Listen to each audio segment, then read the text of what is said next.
বাংলাদেশের সর্বশেষ আপডেট সংবাদে আপনাকে সুস্বাগতম। আমাদের চ্যানেলের নতুন দর্শক হয়ে থাকলে চ্যানেলটিকে সাবস্ক্রাইব করুন। প্রথমেই জানিয়ে দিচ্ছি সংবাদ শিরোনাম।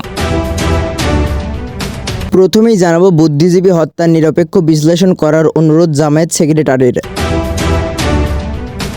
এরপর আপনাদের জানাবো প্রতিবন্ধীদের ভাতা লুটে নিয়েছে আওয়ামী লীগ, বলেছেন তারেক রহমান।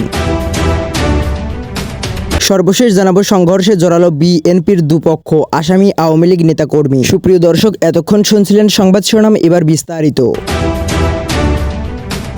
বুদ্ধিজীবী হত্যার নিরপেক্ষ বিশ্লেষণ করার অনুরোধ জামায়াত সেক্রেটারির। 14 ডিসেম্বর বেছে বেছে জাতির সূর্য সন্তান বুদ্ধিজীবীদের হত্যা করা হয়েছে বলে মন্তব্য করেছেন জামায়াত ইসলামের সেক্রেটারি জেনারেল মিয়া গোলাম পরোয়ার। তিনি বলেছেন, এই হত্যাকাণ্ড কারা ঘটিয়েছে সেটি জাতির সামনে এখনো প্রকাশিত হয়নি। অনেকে মনে করেছে জীবিত জহির রায়হানকে যদি পাওয়া যেত তাহলে বুদ্ধিজীবী হত্যার আসল ইতিহাস এ জাতি জানতে পারত। আজ শনিবার সকালে জাতীয় প্রেস ক্লাবের শহীদ বুদ্ধিজীবী দিবস উপলক্ষে বাংলাদেশ জামায়াত ইসলামী ঢাকা মহানগর দক্ষিণ কমিটি আয়োজিত এক আলোচনা সভায় মিয়া গোলাম পরোয়ার এ কথা বলেন। তিনি সভায় প্রধান অতিথি ছিলেন। দীর্ঘ বক্তব্যে জামায়াত সেক্রেটারি জেনারেল 16 ডিসেম্বর বিজয়ের দ্বার প্রান্তে এসে বুদ্ধিজীবী হত্যার ঘটনা নিরপেক্ষভাবে বিশ্লেষণ করার অনুরোধ জানান। উপস্থিত নেতাকর্মীদের উদ্দেশ্যে জামায়াতের এই নেতা বলেন, রেসকোর্স ময়দানে আত্মসমর্পণের যে দলিল স্বাক্ষরিত হয়েছিল সেটা হয়েছিল 16 ডিসেম্বরে। তার মাত্র দুদিন আগে মুক্তিযুদ্ধের ইতিহাস তো শুধু আমাদের ঘরেই না, সবার ঘরে ঘরে আছে। পরে দেখবেন 16 ডিসেম্বর এক সপ্তাহ আগে থেকে কিন্তু বাংলাদেশের বিভিন্ন জেলা শহরের পতন ঘটেছে এবং পাকিস্তানি সেনারা আত্মসমর্পণ করেছে। তারা যখন রাজধানীর দিকে আসছে 16 ডিসেম্বর, তখন এই বিজয়ের অনুষ্ঠান করে রেসকোর্স ময়দানে আত্মসমর্পণ অনুষ্ঠিত হয়েছে। বাংলাদেশের সকল জেলায়, সকল নগরে, সকল শহরে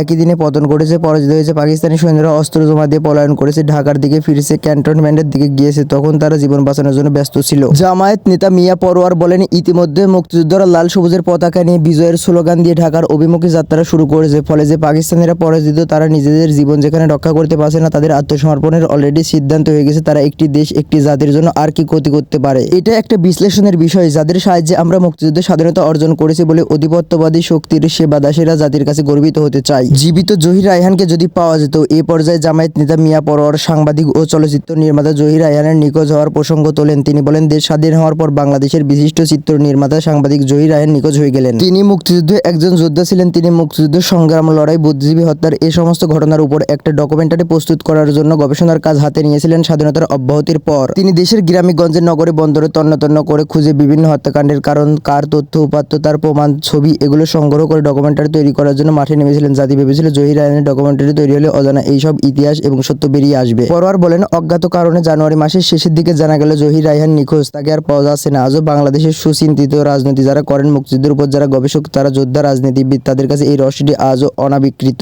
সেই জহির রায়হানের লাশও পাওয়া যায়নি। অনেকেই মনে করেন জীবিত জহির রায়হানকে যদি পাওয়া যেত তাহলে বুদ্ধিজীবী হত্যার আসল ইতিহাস এ জাতি জানতে পারত। দুটি কারণে ভারত মুক্তিযুদ্ধে সাহায্য করেছিল। ভারত কখনো চায়নি বিশ্বের বুকে বাংলাদেশ মাথা উঁচু করে দাঁড়াক। এ অভিযোগ করে মিয়া পরোয়ার বলেন, স্বাধীনতার 53 বছরেও ভারত বন্ধুত্বের পরিচয় দিতে পারেনি। তিনি বলেন, খুব নিরপেক্ষ বিশ্লেষণ করে আপনারা দেখুন, ভারত আমাদের স্বাধীন দেশ হোক, দুনিয়ার বুকে মাথা উঁচু করে দাঁড়াক, আমরা কারোর কাছে পদানত করব না। আমাদের পররাষ্ট্রনীতি কখনো নতজানু হবে না। আমরা দুনিয়াতে স্বাধীন সভ্য দেশ হব। বাংলাদেশের প্রতি ভালোবাসার এই জায়গায় থেকে কিন্তু ভারত আমাদের সাহায্য করেনি। মুক্তিযুদ্ধে বাংলাদেশকে সাহায্য করার পেছনে ভারতের দুটি কারণ ছিল বলে দাবি করেছেন জামায়াতের সেক্রেটারি। তিনি বলেন, এর একটি হলো 1965 সালে পাকিস্তানের কাছে নির্মম পরাজয়ের প্রতিশোধ নেওয়ার জন্য বাংলাদেশের মুক্তিযোদ্ধাদের স্বাধীনতা যুদ্ধকে ভারত সুযোগ হিসেবে গ্রহণ করেছিল। তারা মনে করেছিল পাকিস্তানের বঞ্চনা, বৈষম্যের বিরুদ্ধে বাংলার মানুষ জেগে উঠেছে। বীর মুক্তিযোদ্ধারা অস্ত্র হাতে যুদ্ধ করেছে। ভারত কখনোই চিন্তা করলো দি ইজ দ্য প্রপার টাইম। 65 সালে আমরা পরাজিত হয়েছি, এখন আমাদের ঢুকতে হবে। এই পাকিস্তানি বাহিনীকে পরাজিত করে ওই 65 এর পরাজয়ের গিলানির প্রতিশোধ নিতে হবে। সেই জন্য তারা সৈন্য দিয়ে অস্ত্র তৈরি, কিন্তু ভারতের তৈরি ও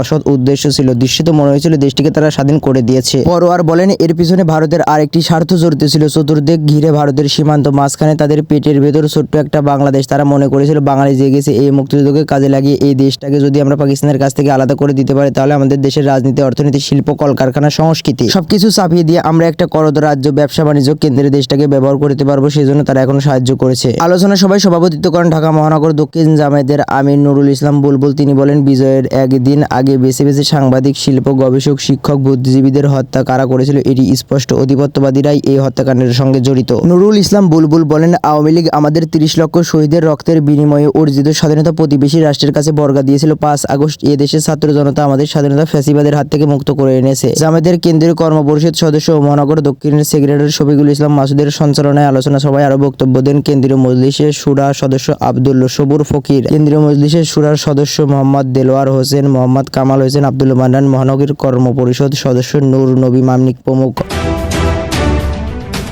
প্রতিবন্ধীদের ভাতা লুটে নিয়েছে আওয়ামী লীগ, বলেছেন তারেক রহমান। ক্ষমতাচ্যুত আওয়ামী লীগ প্রতিবন্ধীদের ভাতা লুটে নিয়েছে বলে অভিযোগ করেছেন বিএনপির ভারপ্রাপ্ত চেয়ারম্যান তারেক রহমান। শনিবার বিকালে রাজধানীর আগারগাঁওয়ে এলজিইডি ভবনে প্রতিবন্ধী ব্যক্তিদের সঙ্গে মতবিনিময় সভায় তিনি এ অভিযোগ করেন। শহীদ বুদ্ধিজীবী দিবস উপলক্ষে বিএনপি আয়োজিত এই অনুষ্ঠানে লন্ডন থেকে ভার্চুয়ালি যুক্ত হন তারেক রহমান। এ সময় প্রতিবন্ধী ব্যক্তিদের পাশে থাকার প্রতিশ্রুতি দিয়ে তাদের আগামী দিনের বিএনপির পরিকল্পনার কথা জানান তিনি। প্রতিবন্ধীদের ভাতা লুটের অভিযোগ করে তারেক রহমান বলেন, আপনারা অনেকেই জানেন 2001 সালে তৎকালীন বিএনপি সরকার বাংলাদেশে রাষ্ট্রীয়ভাবে প্রতিবন্ধীদের ভাতা প্রদান শুরু করলেও আওয়ামী লীগ সেই ভাতাকে দ্রব্যমূল্যের ঊর্ধ্বগতির সঙ্গে সামঞ্জস্য না রেখে নিজেদের নেতাকর্মীর মাঝে লুটে দিয়েছে। অর্থনৈতিক বাস্তবতার সঙ্গে সামঞ্জস্য রেখে আমরা প্রতিবন্ধী ব্যক্তিদের জন্য ভাতার পরিমাণ বাড়িয়ে তা ন্যায্যভাবে পুনর্বিন্যাস করতে চাই। নিবন্ধন প্রক্রিয়াকে সহজ ও স্বচ্ছ করার লক্ষ্যে আমরা সমাজ কল্যাণ, স্বাস্থ্য এবং প্রাথমিক গণশিক্ষা মন্ত্রণালয়ের মধ্যে সমন্বিত উদ্যোগ গ্রহণ করাবো, যাতে একজন প্রতিবন্ধীও সামাজিক সুবিধা থেকে বাদ না পড়ে। প্রতিবন্ধীদের জীবনমান উন্নয়নে তাদের জন্য স্বতন্ত্র একটি অধিদপ্তর প্রতিষ্ঠা করার উদ্যোগের কথা জানিয়ে তিনি বলেন, আমাদের প্রতিশ্রুতি হলো বিশেষ চাহিদা সম্পন্ন ব্যক্তিদের জীবনের মনোন্নয়নে দৃঢ় পদক্ষেপ গ্রহণ করা, যার ভিত্তি হবে অর্থনৈতিক স্বাবলম্বিতা, সমাজের ক্ষমতায়ন এবং মানবিক মর্যাদা নিশ্চিত করা। আমরা একটি স্বতন্ত্র অধিদপ্তর প্রতিষ্ঠা করার উদ্যোগ নেব, যা প্রতিবন্ধী ব্যক্তিদের জন্য সুনির্দিষ্ট কার্যক্রম পরিচালনার পাশাপাশি বিভিন্ন মন্ত্রণালয় ও বিভাগের কার্যক্রম সমন্বয় করবে। প্রতিবন্ধী ব্যক্তিদের পাশে থাকার প্রতিশ্রুতি দিয়ে তিনি বলেন, বিএনপি জনগণের ভোটে রাষ্ট্র পরিচালনার দায়িত্ব গ্রহণ করলে নির্বাচিত বিএনপি সরকার নিশ্চিত করবে যে দেশের অন্যান্য সকল নাগরিকদের মতো আপনাদেরও নাগরিক অধিকার ও সুযোগ সুবিধা সঠিকভাবে এবং সমানভাবে পৌঁছে দেওয়ার জন্য সর্বোচ্চ আন্তরিকতা থাকবে। আপনাদের সুচিকিৎসা, শিক্ষার সুযোগ, চাকরির ক্ষেত্রে সমান সুযোগ এবং দেশের প্রতিটি স্থাপনা ও যাতায়াত ব্যবস্থাকে আপনাদের জন্য অ্যাক্সেসিবল করে তোলার উদ্যোগ গ্রহণ করা হবে। অনুষ্ঠানে বিএনপির মহাসচিব মির্জা ফখরুল ইসলাম আলমগীর, স্বাস্থ্য বিষয়ক সম্পাদক রফিকুল ইসলাম সহ স্বাস্থ্য বিষয়ক সম্পাদক ডাক্তার পারভেজ রেজা কাকন সহ আরও অনেকে উপস্থিত ছিলেন। দেশের বিভিন্ন প্রান্ত থেকে আসা অন্তত 1.5 শতাধিক প্রতিবন্ধী এই মতবিনিময় অনুষ্ঠানে অংশ নেন।